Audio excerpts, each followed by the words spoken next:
Hi, this is Ken Nelson with the Tactical Performance Center.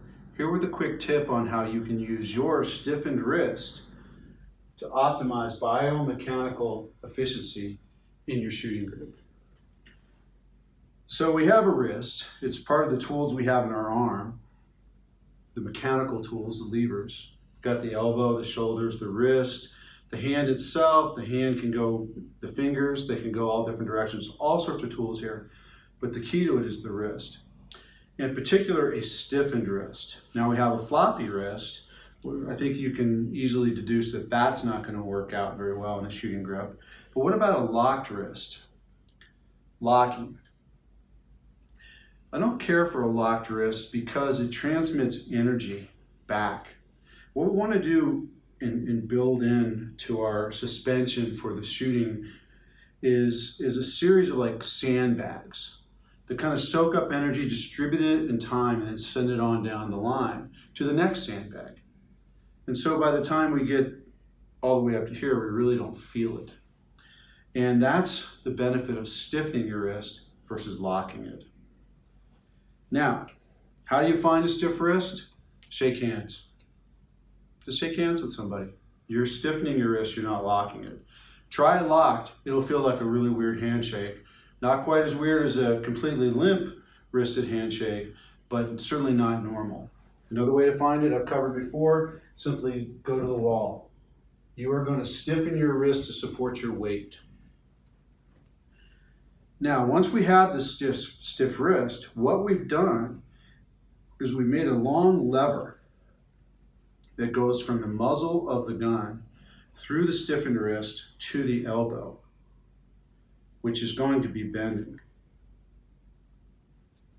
Now that is a significantly longer lever than the one we had here just to the wrist.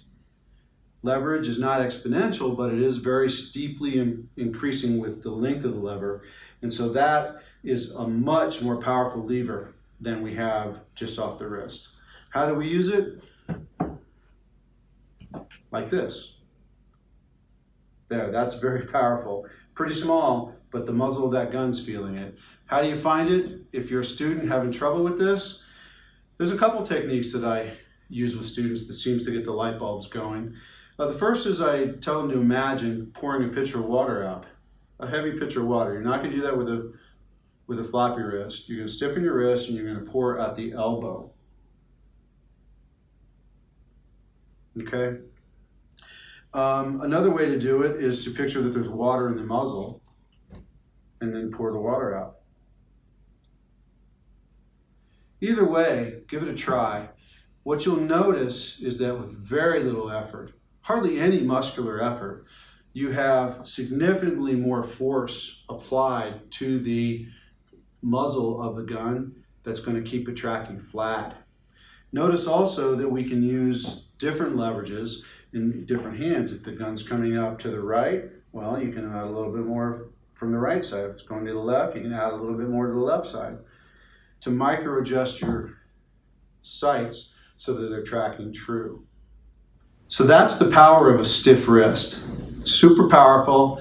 I hope you can integrate it into your shooting technique. I think you'll find it very useful. So if you're visiting on our website, remember to share that Learn Right Now menu with someone that you don't mind beating you. If you're on YouTube, share it. Facebook, share it. The hard part is getting the word out.